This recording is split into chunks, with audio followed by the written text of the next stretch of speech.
2024, and the Coast Guard is only now beginning to construction of the cutter.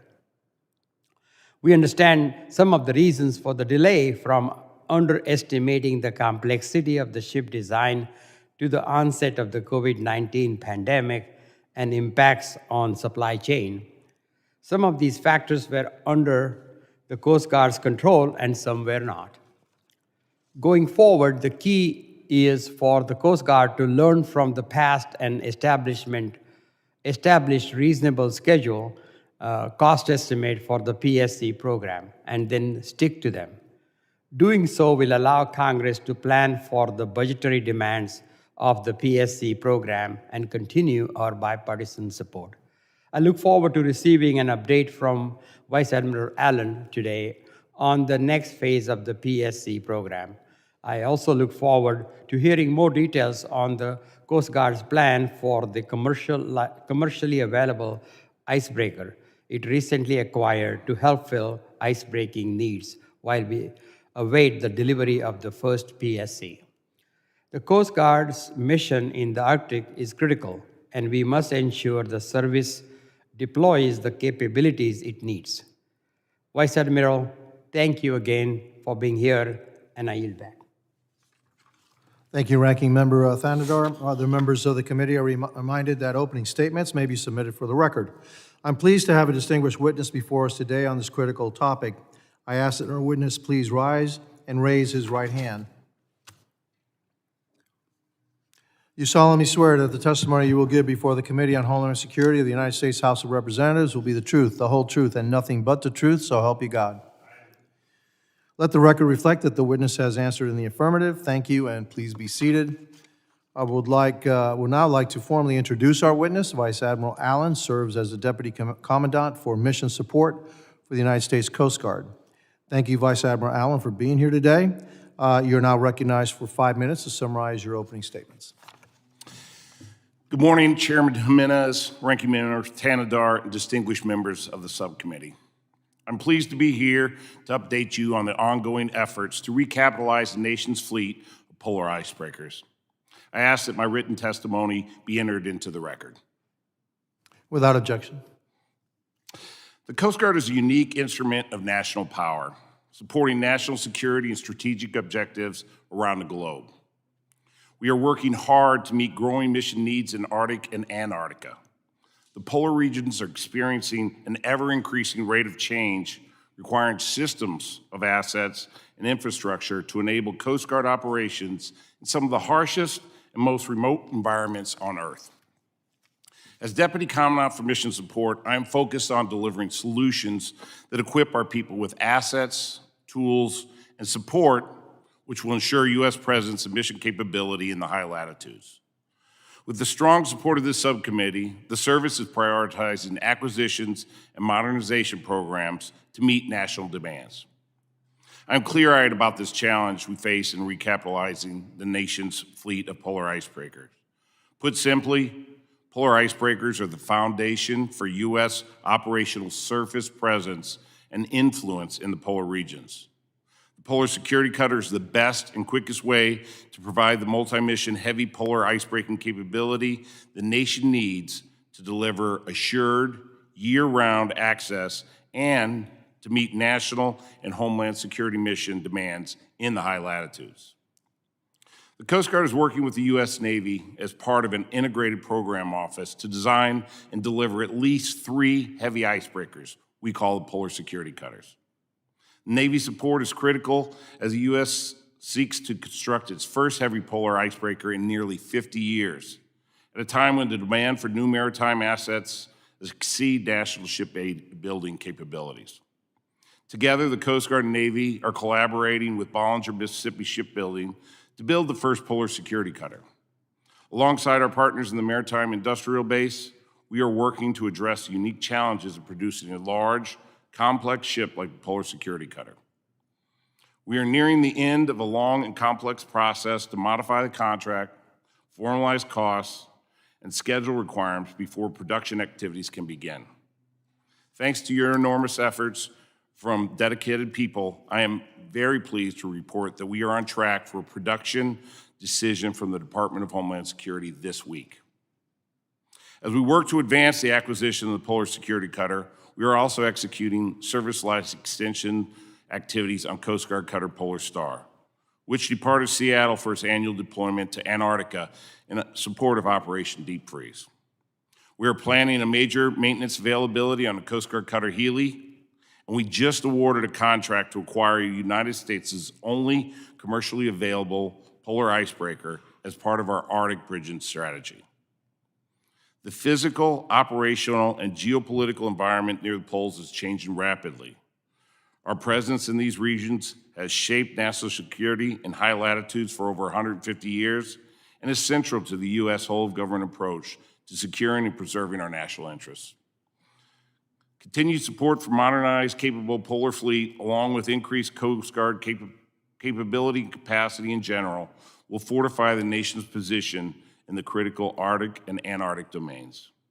Coast Guard presence and leadership is essential to maintaining a coalition of like-minded partners to ensure these regions remain peaceful, stable, prosperous, and cooperative. I appreciate the subcommittee's continued bipartisan support, and I look forward to our continued work together on advancing these vital efforts in the high latitudes.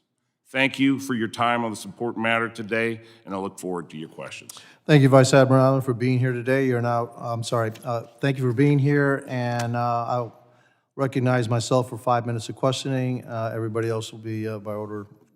We'll have our shots at you. Vice Admiral, how long have you been in your position?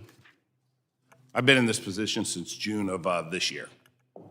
And your predecessor, how long was that person in your position? He was in there 3 years before. 3 years. And the person before that? 2 years before that. 2 years before that.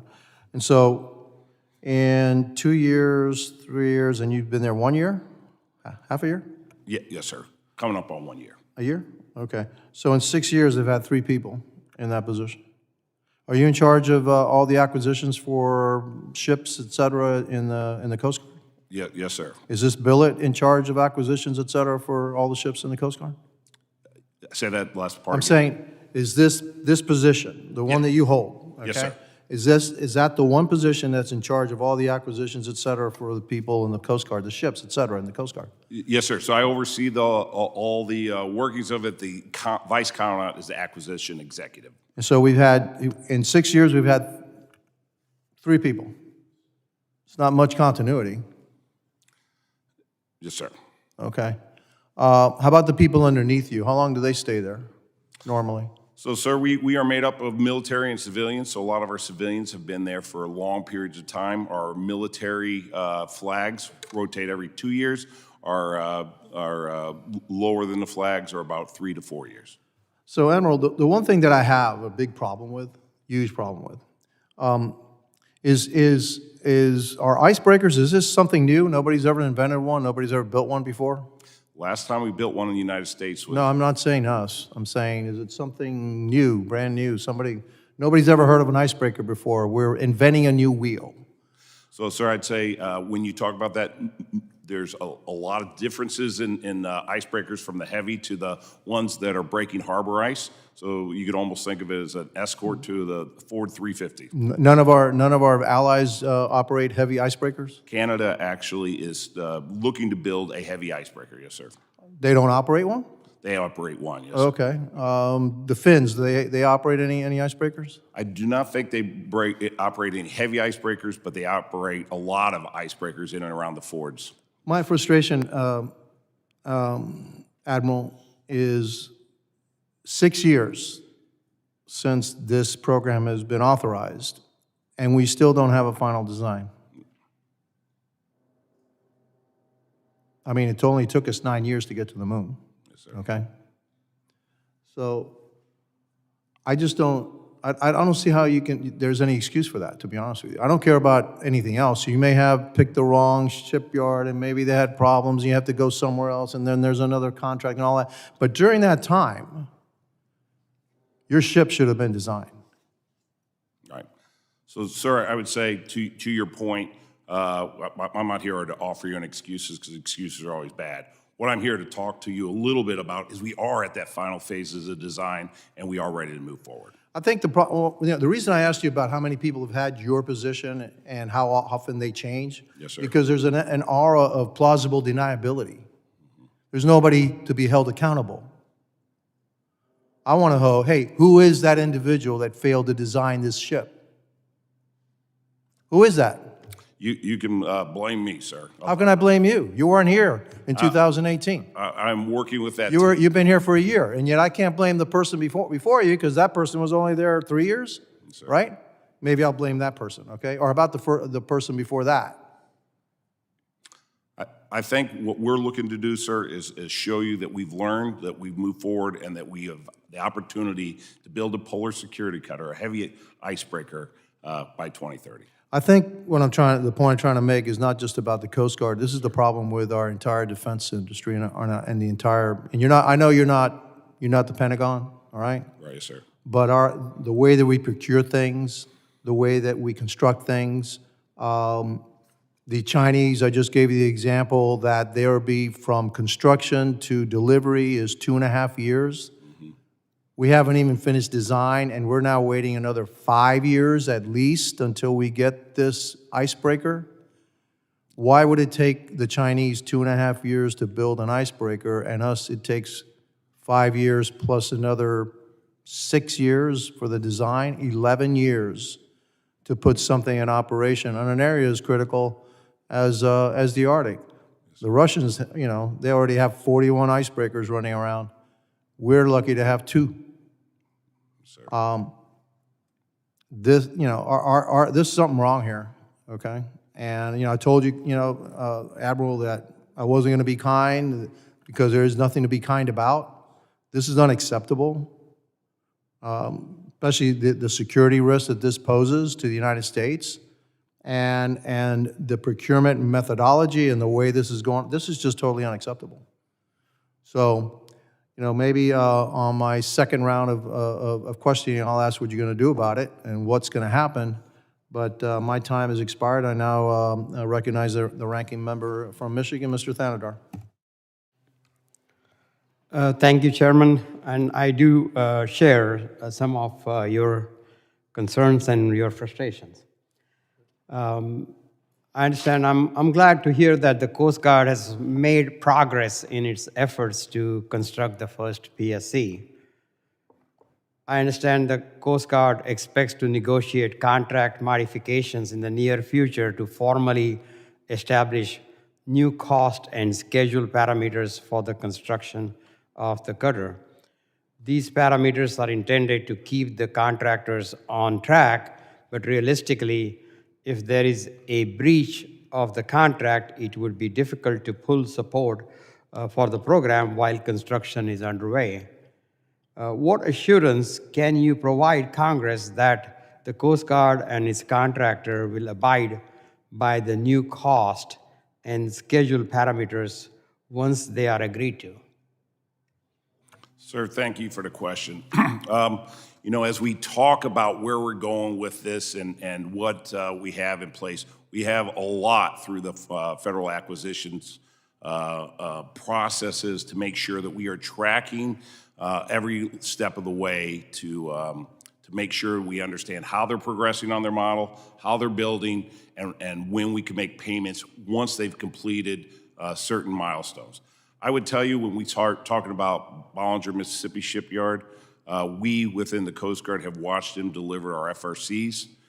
They're at number 68, and those are coming off the line with almost zero discrepancies. They also delivered our 87. So we worked with Bollinger before. We know the quality. We know the people. We're talking to the people down there in Mississippi, and it's amazing to see the patriotic nature that's coming out of them as they look for new ways to evolve and build a cutter that hasn't been built in 50 years in this nation. What remedies will the Coast Guard have if there are further delays or cost overruns in the future? So, sir, every step along the way, we have not only meetings within the Coast Guard to make sure that we're tracking progress and to see how they're doing that. We provide quarterly briefs up here to the Hill, and then we also provide quarterly and annual briefs up to the DHS. We're working to ensure that we have good continuity on where we are and where we're at. I think with all the work that's been done, especially in the last year with design and some prefabbed sections of the ship to help the shipbuilder learn, we are on a good track to that when we begin construction, we'll have something that we can actually report right away. So we're working to make sure that here at the beginning, we are going to be on a road for success right from the start. And now that the Coast Guard has taken possession of the ship, what are the biggest hurdles to deploying it quickly? Is there anything that can be done to expedite its deployment? So, sir, when you try to build a vessel like the heavy polar icebreaker, it's going to take time. We think it's going to take all those 5 years. What we are trying to do is figure out how we fill that gap. And I think with the help of Congress, we are. So two things that we are doing, we're certainly, we've had a midlife renewal of the Coast Guard Polar Star that's on its way to Antarctica. We're looking to do the same thing for Healy to keep them in service and meeting the operations we need. We also did a search, and we came up with the only U.S. commercially available icebreaker, the IVIC, and we are putting that into service, as you mentioned in your open statement. In fact, we look to do that by the end of this week. And then we will actually begin to move that to its final home port in Juneau, Alaska, with a temporary berthing location sometime this summer. In addition to those things, what we're doing during the summer when the ice is receding a bit, we're putting our national security cutters, we're putting our helicopters, and we're putting our fixed-wing aircraft up in there to increase the presence and provide protection for our sovereignty in the Arctic. Now, you had a previous contractor, right, with a contract that didn't deliver. What's the current contractor like, and what is their estimate of the cost compared to the last contract? So, sir, I think the other contractor sold out to Bollinger, Mississippi. They took the contract and the shipyard. Bollinger, Mississippi has done a lot of things to make that right, but they feel like a lot of the labor required was underestimated. So to your question, we think this is going to cost in and around the amount that the CBO estimated in their report this past summer. So is this 50% higher than the last contract or 20% higher? What is it? It's about 50% higher, sir, but we're still negotiating that, and we'll finalize those negotiations in January. All right. Thank you, Admiral. Yes, sir. Thank you to the ranking member. I now recognize the gentleman from Louisiana, Mr. Higgins. Thank you, Mr. Chairman. Admiral, thank you for being here with us today. How are your men, sir? The men under your command? How are they doing as we're moving into this Christmas season and under the leadership of your new position, relatively new? You've just been there a few months. How are your men? Sir, thank you for asking about that. Our teams are incredibly resilient. We've had some tough years. We are watching some of our assets kind of deteriorate, and we're working hard to get them new ones. But again, I think if you look back in their year review of the nation, from the Key Bridge failure to lots of search and rescues, our teams have gone out, and our teams like hard work. They like tough jobs. And I think they're doing well. Thank you very much for asking. Yes, sir. I've always been struck by the professionalism of the men and women of the Coast Guard, and in my humble estimation, your most valuable asset are those men and women. Deteriorating ships are a significant consideration, but they're of minor importance if you have deteriorating men and women. So I believe we're entering a new era.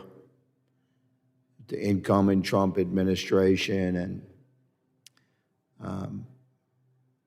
the slim majority of Republican control in the House and a unified government with Republicans that are committed to helping the Coast Guard in both chambers of Congress and the White House. I believe there'll be a new emphasis on restoring our maritime assets to achieve our national security goals, and the importance of the role that the Coast Guard plays can really not be overstated. So the polar regions offer particular challenges for Coast Guard patrol and operations, clearly because of ice and the incredibly challenging conditions of traversing the sea in the polar regions. So the delays that you have faced that have been caused by sort of failures to navigate through maneuvering authorities within the Coast Guard and the means by which your designs move forward, contracting challenges. We fully expect that you and your team will address those things, and I'm here to reassure you that you're going to have a Congress and a White House that's going to fully support Coast Guard operations, including in the crucial polar regions. So I have an optimistic view of these things because I know my shipbuilders, and they're a bunch of badasses, and they get the job done, and I need my office to be in regular communication with you, good sir, and your office. Before the Christmas season is over, your office will receive a letter from my office outlining the contact data from my senior staff that's assigned to help the Coast Guard in all matters and prioritizing the projects that we see partnering with in the coming years under your command. Regarding the procurement from small shipyards impacted by inflationary measures, this is some area you could really help, and I'd like you to answer this question, please.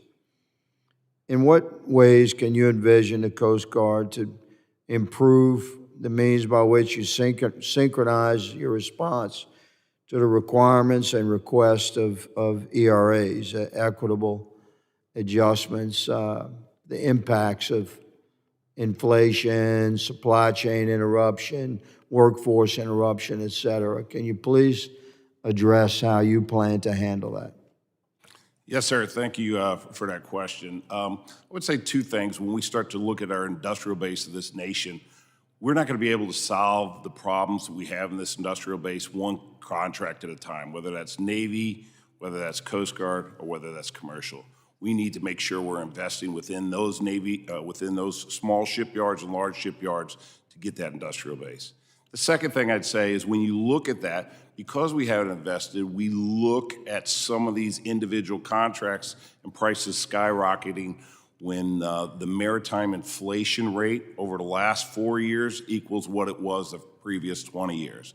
So there has been a lot of cost escalation in there. That said, we need contractors that are willing to build tough and complex ships. And if we're not willing to give them an equitable adjustment when they understand what it takes to build and make those, then we are not going to have those shipyards around to help us out. So, yes, sir, we are looking at that equitable adjustment. Thank you, Admiral. You can consider me and my office at your avail, and we'll partner in the coming years, sir. Thank you.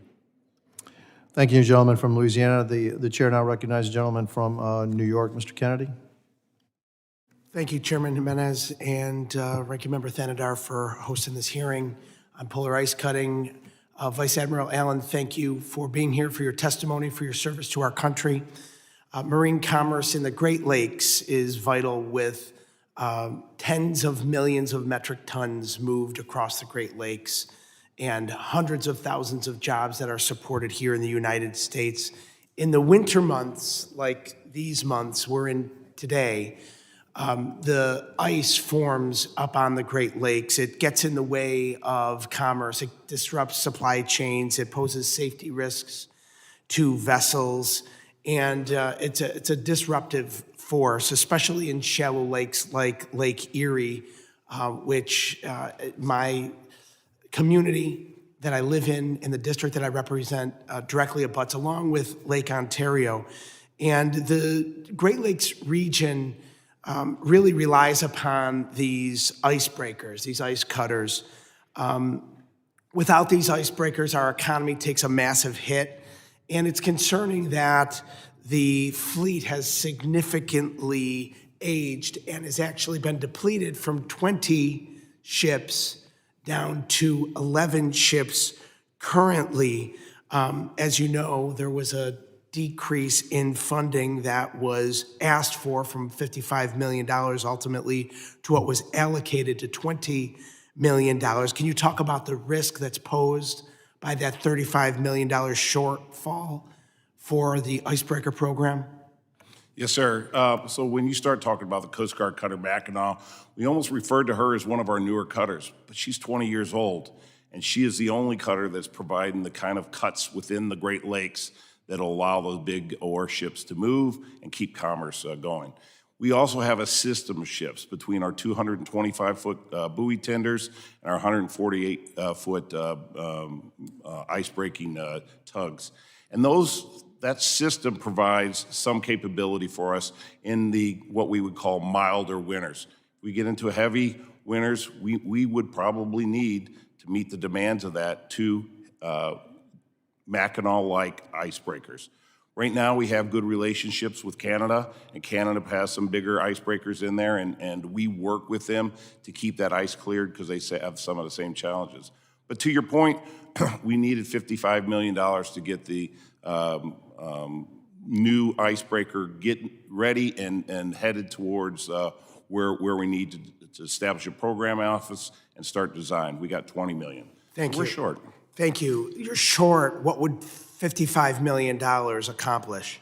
So, sir, it would stand up our program office. We're already doing some things on indicative design for what a icebreaker up in the Great Lakes would look like, but it would allow us to push that forward, and it would allow us to get ready to have a design so that we could start to go towards not only indicative design, but an award a contract for final design and build. And let me be clear, this is the Great Lakes I'm talking about, Lake Erie, Lake Ontario, fed through Canada, the Welland Canal, up through the St. Lawrence Seaway, out to the Atlantic. This is shipping for the entire eastern seaboard and northeast of the United States into the Midwest. This has a tremendous impact on our national economy, and it needs to be resolved. There have been funds that have been authorized and appropriated for construction of a new icebreaker, but haven't passed the first hurdle yet for approval. What's causing the delay? So, sir, we were asked to start a program office by January 1st of 2025, and we will have that in place. It'll be a small office that begins to take that indicative design, which we took some risk at going at with Coast Guard resources, but we'll be able to build on that to get to where you're talking about, to be able to provide that kind of ice-breaking for the Great Lakes. Well, I appreciate that, and I urge Congress and the United States Coast Guard to prioritize modernizing and expanding the fleet of icebreakers for the Great Lakes. Additional icebreakers for the Great Lakes are absolutely essential to move our economy, to grow our economy, for economic vitality throughout our entire nation, as I've mentioned already. So we're looking forward to working with you to get this program fully funded and to expedite the implementation, the construction and implementation of these icebreakers. Chairman, I yield back.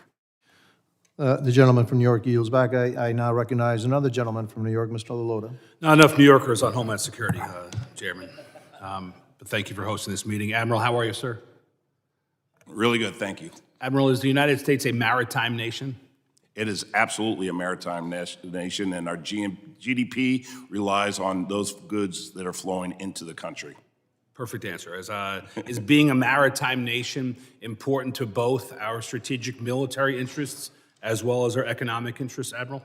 Absolutely. It provides us strategic advantages, not only for what we're doing for security of this nation, but the economics that move in and out everywhere from into the heartland into those things and overseas and into our ports.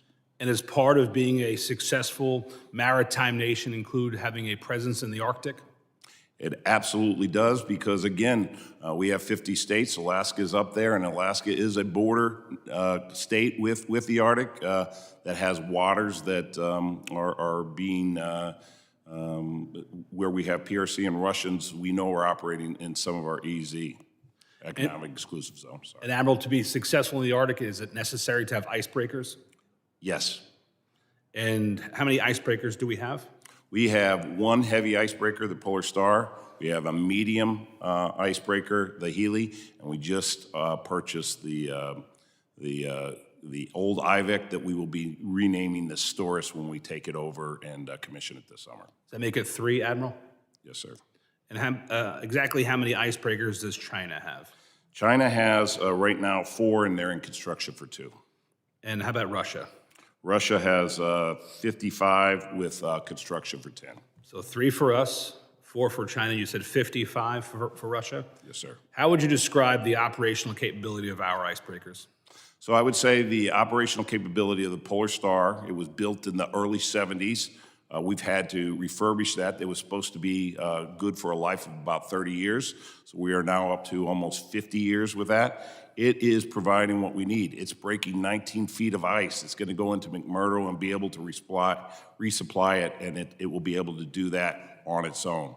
It's got the capabilities we need. The newer icebreakers won't be, will break ice in a different way, but it'll be even more effective with new hull designs and engines.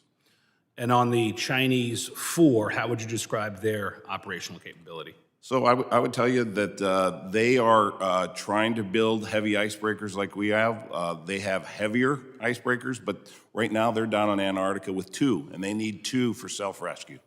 And on the 55 Russian ones, how would you describe those? So they have 7 heavy icebreakers, including some that are nuclear powered. They have certainly a lot of coasts and ports that they're clearing on that Northeast Passage to have their own commerce pole, but they've got a tremendous ice-breaking capability. So we have 3, the Chinese have 4, the Russians have 55. Would you agree that the Russians and the Chinese, at least collectively, have a greater ice-breaking capability in the Arctic than we do? I would. And what are we going to do about that, Admiral? So I think we are going to do 2 things. We are going to deliver to the nation this polar security cutter that we are working right now with Bollinger, Mississippi shipyards to do in 2030. Right after that, with the help of Congress and funding, because we need funding if we are going to invest in the Arctic and Antarctic, we will build 2 more that will roll off those lines at 2 years after each other. So we will have a total of 3 of those by the year 2034. In addition, we've always said that for us to be capable of operating there, we need 8 to 9 icebreakers, at least 3 heavies. So we also need to look at how we fill the rest of that gap that we know is standing by. If we get to the 8 or 9, will we be still inferior to our adversaries? Will we be on par, or will we be superior with the 8 or 9, our ice-breaking capabilities compared to theirs? So based upon the ports that we have up there and the activity that we're seeing, we are focused on sovereignty of our waters. And we think through a bunch of different studies and strategic looks that 8 to 9 will provide us that capability that we need to project sovereignty and protect our resources. I only have about 30 seconds left, Admiral, but what other capabilities do you require in order to have strategic dominance in the Arctic? So I think the Commandant would tell you that we are a $12 million organization. We need to be a $20 million organization to fulfill the duties that the nation's asking us to do it. Included in that, we would need that by 2033. Right now, we are a $1.2 billion capital-intensive organization. We need to be at $3.4 billion immediately to provide cutters, aircraft, helicopters, ships, and shore infrastructure to support what the nation deserves. Thanks, Admiral. I yield. Thank you, gentlemen from New York. I'm going to have a second round of questionings. And so, Admiral, what has the Coast Guard learned? What have you all learned? Sir, I'm sorry, I'm having head cold today. I didn't hear your last question there. I'm going to change my question. sir. I see a number of officers behind you. Are they part of the mission support staff? Yes, sir. So my command master chief, head of all enlisted personnel for DCMS, Master Chief Ingham's with him. I've got an aide that tries to keep me on schedule, and then 2 others that are doing program reviews to make sure we're spending our dollars and resources where they need to be. What's your average stay in mission support? One more time, I'm In sorry. other words, how long do they stay in mission support? So most, For uniformed people, how long do they stay in mission support? So myself and Master Chief will stay about 2 years. Everyone else will be about 3 to 4 years. Okay. So the thing that's constant is basically your civilian staff? Yes, sir. I was just going to say our civilian staff is that vital piece that keeps continuity from our SESs to those people at the ground floor that are doing a lot of work on design. Is there a head of that civilian staff? Or somebody, the head person, head civilian person there? So, yes, sir, what we do is we identify one of our senior civilians to represent the civilians on our leadership council. He's been on that council for over 20 years. But that's the only constant that you have in that section? So all the civilians, but yes, sir, so he's one. Yes, sir. Right. And the uniformed people rotate through. Yes, sir. Do you think that's a problem? Sir, I would tell you that when you go out and you design ships, it's good to know what you're designing them for, so to understand how they operate, what's required. I think there's a close connection that the service has provided over a long period of time to show how operators are helping to bring the right capabilities to the service. So, yes, sir, I think there is value. You're right. We have some lift to do to get everyone back up to the same level when we do rotations, but that's why we have our civilian staff, especially within Acquisitions Directorate. But the civilians, okay, I mean, yeah, but the civilians report to you. Yes, sir. Okay. All right, so again, my concern about the entire operation is that the design issue, that you're 6 years and still hasn't been designed. I don't see how you can justify that, to be honest with you. But so I'm trying to get to the bottom of maybe you have there's an issue here, because you just don't design polar cutters. You're designing cutters. You're designing all kinds of probably procuring aircraft and everything, right? Yes, sir. You do mission support. So, Correct. my colleague from Louisiana was very eloquent in saying that you need the men and women of the Coast Guard are the most important thing. Yes, sir. But we owe them. We owe them. And here's what we owe. We owe them, and we must make sure that they're equipped. They're the best equipped Coast Guard in the world. Mm-hmm. And so, in your estimation, are we failing in that mission, or are we actually succeeding in that mission, keeping our Coast Guard and women equipped with the best equipment in the world? Sir, I would say, going back to what the Colonel said, we need to be a $20 billion organization to meet the nation's need. We are watching as we have crumbling infrastructure. We are watching as we are decommissioning ships because we can no longer maintain them. We're watching as we try to keep helicopters longer than anyone else, and we can't maintain them, so they are taking themselves out of commission. So, no, sir, I don't think we're delivering to the Coast Guard men and women the assets that they need to be successful. We are delivering to them the assets that they are making the nation successful in by hard work and long hours. Well, hopefully I'll stay on this subcommittee for the next year and next 2 years, and I will have more in-depth conversations with you about the needs and the shortfalls. And I believe that we owe it to our men and women that are putting there and risking their lives every single day to protect America. We need to make sure that they have the right equipment and the best equipment because that's what we owe them. All right. And so, with that, I'll yield the remainder of time. I now recognize the ranking member, Mr. Thanedar. Vice Admiral, just a quick question here. Don't want to take all of my 5 minutes here, but I'm trying to really understand. I'm a a business person. I ran small businesses for many, many years. Planning is important to survive in small business. Cost controls are important to be able to get things done efficiently, under cost, in time.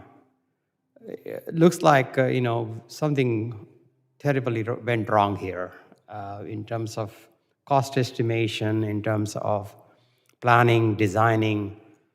What have we learned? How can we go forward and have a sense or feeling that we're going to accomplish our mission? Do we understand enough about what went wrong and how we're going to address that issues? Sir, thanks for that question. I think when you look at this, we have to be a learning organization, and we have to come to you when we're having problems with too much oversight or too many red tape. That said, when you look at this polar security cutter and what it's doing, and I'd would love to get both of you down there to see the unique problem set with this. We just went through an OPC, the Offshore Patrol Cutter. It has 17 modules, I'm sorry, to make it into a ship. This one has 85 modules. It's gonna be as big as some of the landing craft that the Navy has. It is a very complex ship. Now you take 2-inch steel and you try to mold that around the hull, that takes time. But to your point, we could have done better. I think we've learned things now that if we put into place, we are going to do better. I'm watching that through our WCCs, which is our Waterways Commerce Cutter, and how fast that's moving, not only in final design, but getting ready to be built and bird on. I'm looking at how Austal has taken our OPC design and quickly moving in about an 18-month process to have production design and be able to start rolling those off. So we are learning, we will continue to do it, but I will tell you, this has been a very complex and difficult cutter to build.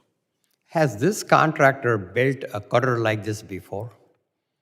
So when you go into this, we had VT Halter was the ones that won the initial contract.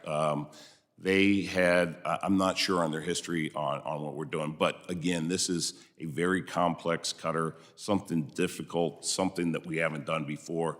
We are very happy to be working with Bollinger, Mississippi shipyards, who have a proven track record and who are excited about this opportunity. Went down and got to meet with a guy named Sean, who walked us around the shipyard. He is taking and showing how we're doing new welding designs down there that have never been attempted with this thick of a steel before. They are incredible people, and I think we got the right people for the job. Well, your men and women in Coast Guard, I've been there, I've visited, I've been on the ships. I've seen them work so hard, and it's not an easy job. So I understand, and it's important that they have the right tools for them to do their job. So I wish you well. Thank you. I know you're in the job for only a few months, but I think it's so critical that we stay on top of this and things go according to plan now, because we need the tools they need the tools to do their job. Mr. Chairman, I yield back. Thank you to the ranking member. I thank the witness for their valuable testimony and the members for their questions. The members of the subcommittee may have some additional questions for the witness, and we would ask the witnesses to respond to those in writing. Pursuant to Committee Rule 7D, the hearing record will be held open for 10 days without objection. This subcommittee stands adjourned.